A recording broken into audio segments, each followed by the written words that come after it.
जिले के अर्जुंदा स्थित लोक रंग में लोक संस्कृति और लोक कला के संरक्षण एवं संवर्धन के उद्देश्य से एक निशुल्क आवासीय कार्यशाला की शुरुआत की गई है।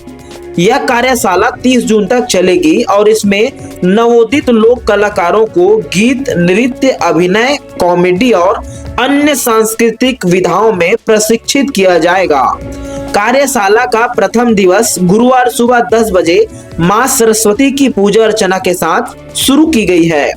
इस अवसर पर लोक रंग के संचालक एवं निर्देशक आनंद दीपक चंद्राकर और छत्तीसगढ़ के वरिष्ठ साहित्यकार मिथिलेश शर्मा ने बताया कि इस वर्कशॉप का मुख्य उद्देश्य युवाओं को लोक कला के प्रति जागरूक करना, उनकी प्रतिभा को निखारना और उन्हें लोक संस्कृति से जोड़ना है।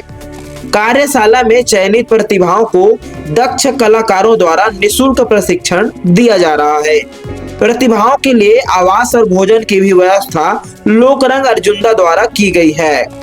कार्यशाला में आगामी दिनों में लोकगीत, नाचा, पारंपरिक नृत्य, मंच अभिनय, हास्य व्यंग्य की कार्यशालाएं भी आयोजित की जाएंगी, जिनमें स्थानीय के साथ साथ अन्य जिलों से आए प्रशिक्षक भी शामिल होंगे। यह पहल लोक संस्कृति के संरक्षण और आने वाली पीढ़ी तक इसे जीवंत बनाए रखने की दिशा में एक महत्वपूर्ण प्रयास माना जा रहा है।